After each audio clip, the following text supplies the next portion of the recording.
बूरनपुर तहसील क्षेत्र के अतरैट बाजार में एसबी लाइब्रेरी का भव्य उद्घाटन हुआ। आज एक नई पहल के तहत छात्रों और पाठकों के लिए डिजिटल पुस्तकें और ऑनलाइन रिसोर्सेज की सुविधा शुरू की। लाइब्रेरी में अब एक डिजिटल सेक्शन भी मौजूद है, जहां सदस्य आसानी से ई बुक्स, ऑडियो बुक्स और शैक्षिक सामग्री का लाभ उठा सकते हैं। मुख्य अतिथि विधायक संग्राम यादव ने बताया कि महंगाई को देखते हुए यह एक अच्छी पहल है। वहीं लाइब्रेरी के संचालक नंदलाल यादव ने कहा कि यह कदम युवा पीढ़ी को ध्यान में रखते हुए उठाया है। डिजिटल दुनिया में कदम रखते हुए हम यह सुनिश्चित करना चाहते हैं कि हमारे पाठक आधुनिक टेक्नोलॉजी के माध्यम से भी ज्ञान प्राप्त कर सकते हैं। इसके अलावा लाइब्रेरी में अब एक नई स्टडी हब भी बनाई गई है, जहां छात्र और शोधकर्ता शांति से अध्ययन कर सकते हैं। इस हब में वाईफाई, कंप्यूटर और प्रिंटर जैसी सुविधाएं उपलब्ध हैं। स्थानीय समुदाय ने इस नई पहल का स्वागत किया है और लाइब्रेरी के सदस्य अपनी राय व्यक्त कर रहे हैं कि अब अध्ययन के लिए एक नया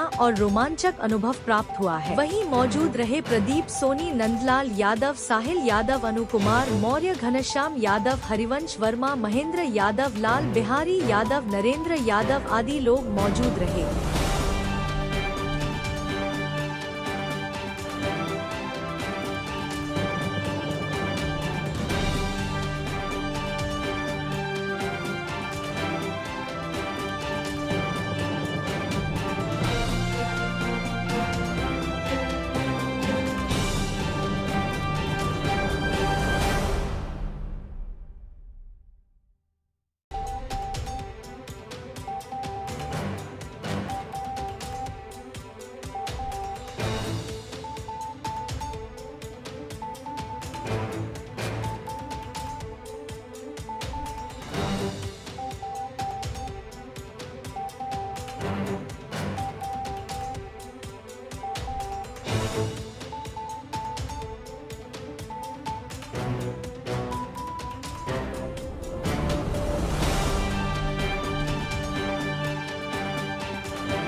देखिए, आज की आवश्यकता के अनुसार मैं बहुत बहुत बधाई दूंगा इस लाइब्रेरी के, एसबी लाइब्रेरी के डायरेक्टर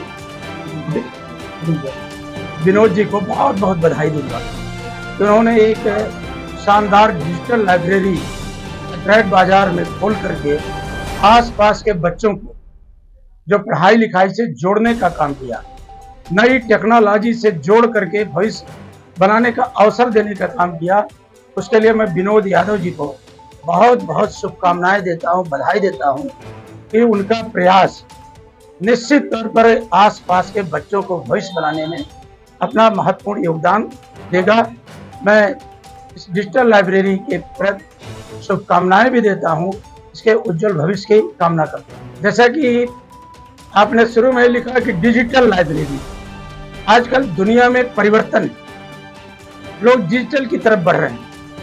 हमारे जमाने में हम लोग जब बच्चे थे तो उस समय पटरी, किताब, कापी, कलम, स्याही, आज बहुत आगे लोग निकल चुके हैं। पहले तार मारने जाते थे, चिट्ठियां देने जाते थे, लिखते थे, पढ़ते थे।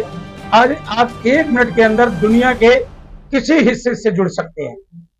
आज जो ये अत्याधुनिक पढ़ाई का डिजिटल लाइब्रेरी और एक गांव सभा है, प्रधान जी है प्रदीप सोनी जी, कम से कम हमारे लिए सबसे बड़ी खुशी की बात है। और हमारे लिए तो और ज्यादा खुशी की बात है कि जब 2012 में माननीय अखिलेश यादव जी उत्तर प्रदेश के मुख्यमंत्री थे, तो उन्होंने कहा ही था कि जब इंटर पास करेंगे बच्चे तो मैं उन्हें लैपटॉप दूंगा। तब कुछ दल उनका उपहास उड़ाते थे, और आज आप जब गांव गांव लोग अपने संसाधन से, अपने पैसे से बच्चों के भविष्य बनाने के लिए डिजिटल लाइब्रेरी खोल रहे हैं, तो आप सोच सकते हैं कि माननीय अखिलेश जी की जो योजना थी कितना दूरगामी थी और उसका परिणाम कितना सकारात्मक आता। आज जब हम आए हैं तो देखिए कितनी उत्सुकता के साथ बच्चे इस लाइब्रेरी में आ रहे हैं। आज उद्घाटन के ही दिन बड़ी संख्या में बच्चे आए हैं। हमने उनसे बातचीत भी किया, उनके सब्जेक्ट के बारे में पूछा, तो कोई फिजिक्स पढ़ रहा है, कोई केमिस्ट्री, कोई मैथ पढ़ रहा है। तो कम से कम आज बच्चों में शिक्षा के प्रति एक आकर्षण तो पैदा हुआ, और जो आज की पढ़ाई है अगर आप उससे जुड़ करके काम करेंगे तो निश्चित गांव का भविष्य बनेगा। नहीं तो आज तो हालत आप देख ले रहे हैं, स्कूल बंद हो रहे हैं। कभी कोई सोचा था? यहाँ बहुत सीनियर अध्यापक लोग हैं जिन्होंने अपना पूरा जीवन पढ़ने पढ़ाने में लगा। कोई सोच सकता था कि ऐसी भी सरकार आएगी जो स्कूलों को बंद करेगी? एक तरफ अतरेठ गांव में लाइब्रेरी खुल रही है, डिजिटल लाइब्रेरी, और वही इसी ब्लॉक के अंतर्गत एरोला ब्लॉक के अंदर ही बहुत से ऐसे गांव में आज स्कूल बंद हो रहे हैं। तो आप सोच सकते हैं, सोच सोच का अंतर है। एक ऐसी सरकारें थी जो गांव गांव स्कूल खोली, आज एक ऐसा दौर आया है कि कह रहे बंद। तो पूछो बंद क्यों कर रहे हो? कहते बच्चे नहीं। तो बच्चे क्यों नहीं है, इसके बारे में सरकार को चिंता करनी चाहिए। अगर आप आज की टेक्नोलॉजी से जोड़ेंगे, आज के डिजिटल प्लेटफॉर्म पे बच्चों की पढ़ाई लाएंगे, तो बच्चों की कोई कमी नहीं है। बशर्ते हमको ले जाते हैं आप ऐसे युग में, हमें आप ऐसे धार्मिक पाखंड में फंसाते हैं, हमारे बच्चों को बताते हैं कि आप इस यात्रा पे चले जाओ, आपका भविष्य बन जाएगा, और अपने बच्चों को अमेरिका पढ़ाने भेजते हैं, लंदन पढ़ाने भेजते हैं, इलाहाबाद पढ़ाने भेजते हैं, दिल्ली पढ़ाने भेजते हैं, और हमारे बच्चों से धार्मिक कर्मकांड पाखंड में फंसाते हैं। ये नहीं चाहते कि गरीब किसान का बेटा पढ़े, क्योंकि वो पढ़ेगा तो वो उसके मन में विचार आएगा कि अच्छा क्या है, बुरा क्या है। तो हमें बहुत दुख है कि हमारे स्कूल बंद हो रहे हैं।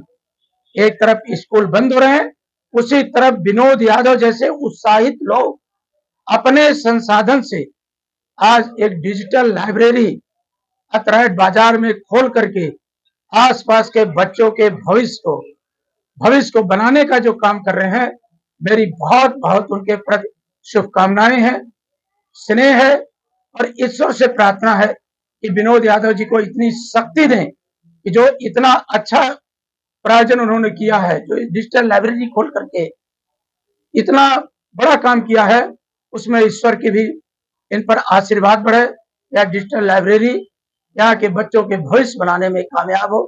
बहुत बहुत शुभकामनाएं। विनोद यादव है, और हमारे बाबा जी श्री भगवान यादव के नाम पे यह लाइब्रेरी का उद्घाटन हुआ है, और इसमें कोचिंग क्लासेस और लाइब्रेरी दोनों साथ साथ चलेंगी, जिसमें लाइब्रेरी में आपको सारी जितनी भी डिजिटल व्यवस्थाएं हैं सारी मिलेंगी।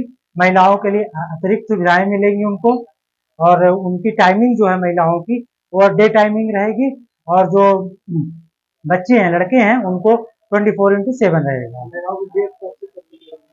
महिलाओं के लिए 8 से 8 रहेगा। हाँ, बाहर से भी टीचर आएंगे। यहाँ हमारे यहाँ जो है यूपी बोर्ड और सीबीएसई बोर्ड, दोनों बोर्ड 1 to 10 क्लासेस चलेंगे। हमारी सीट की संख्या 52 है।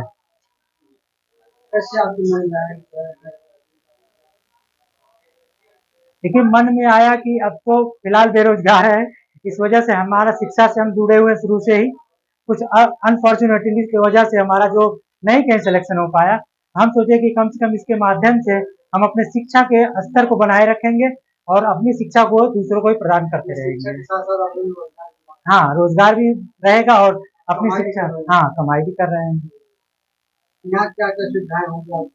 हमारे यहाँ वाईफाई की सुविधा रहेगी, एसी की सुविधा है, लाइट 24/7 रहेगी, आरओ पानी है आपका पास, लेटरिन बाथरूम सेपरेट है।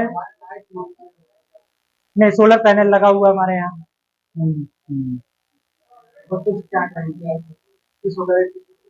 नहीं, बच्चों से हम यही कहेंगे को डिसिप्लिन मेंटेन करेंगे, मैं उनको अच्छी से अच्छी सुविधा देते रहूंगा। फीस क्या होगी? जो मानक फीस है वो मानक फीस रहेगी। फीस कुछ नहीं? नहीं, मानक फीस जो है वही रहेगी। इसके बारे में नहीं, आने के बाद ही, हाँ, आने के बाद ही फी स्ट्रक्चर जैसा होगा वैसा उनके साथ किया जाएगा।